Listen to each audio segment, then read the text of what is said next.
Containing alien artifacts. There was a hexagonal mountain that they drove right up to on the second day. Spent a bunch of time looking in a V-shaped depression, which is called Nansen. And there are many pictures from Apollo 17 itself on the lunar surface where you can see objects that at first might look like rocks, but as you closely examine them, they look more like mechanical devices.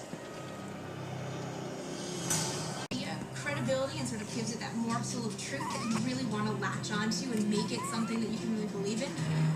But can we believe in the incredible and sometimes disturbing video sequences that come next, which over 75 million web viewers have been poring over the past few years?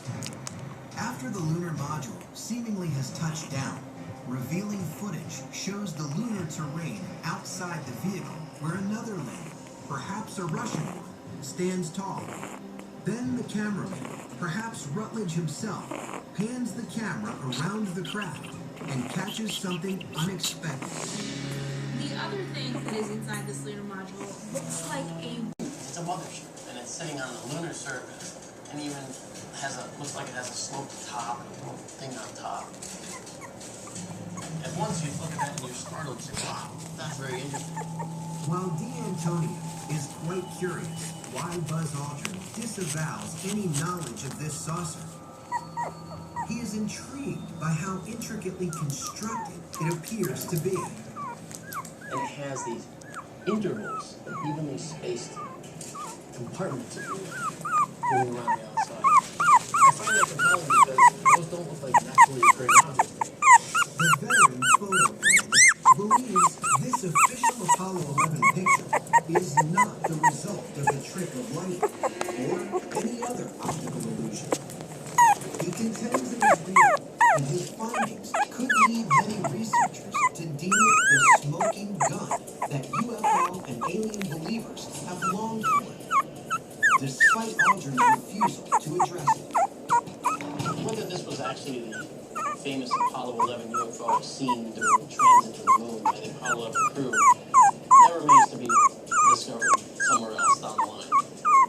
If Aldrin and NASA are hiding knowledge of this gigantic saucer on the moon, they could be following a script laid down many years ago by the U.S. government when contact with aliens was considered a major concern, to be carefully guarded and not officially revealed in the book and also available in NASA's official archive, added to his conviction that the U.S. government knows of an alien presence on the moon.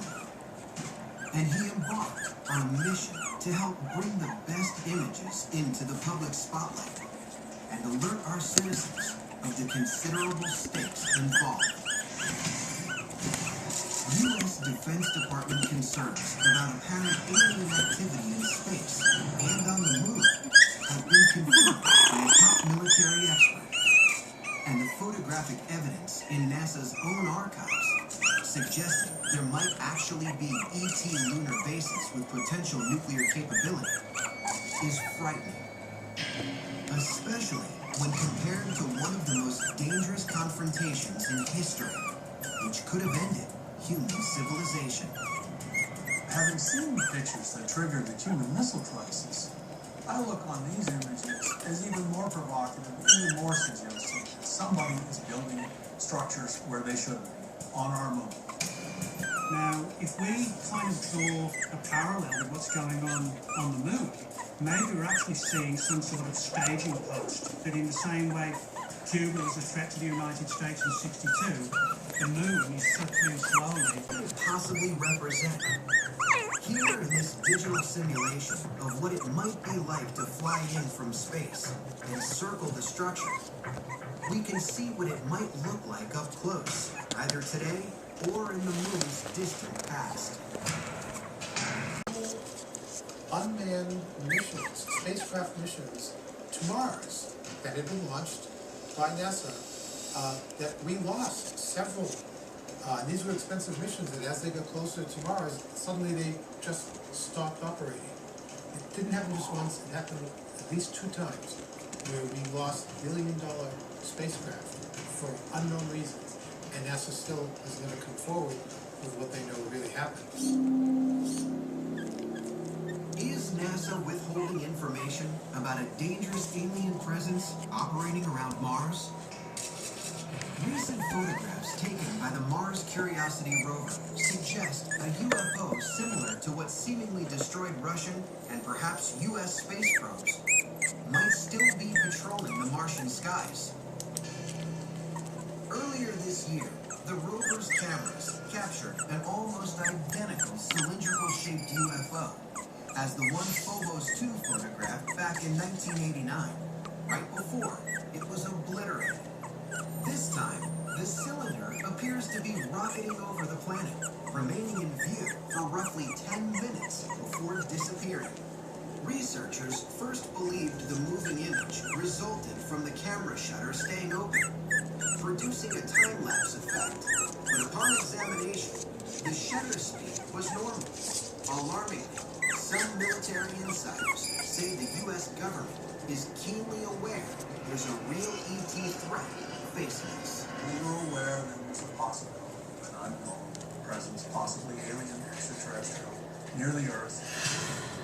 John Brandenburg is the former deputy manager of the Clementine mission, a classified operation designed to map and investigate all corners of the moon.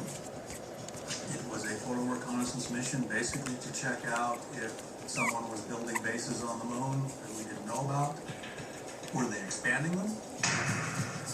Brandenburg says Clementine's lunar photos were analyzed by an elite Defense Department team with the highest security clearance. They basically kept to themselves and just did their work. And we were told not to interfere with them unless we had a special reason. So only the higher-ups from the Naval Research Lab went up there. But Brandenburg recalls a previous screening he did have with top military brass who were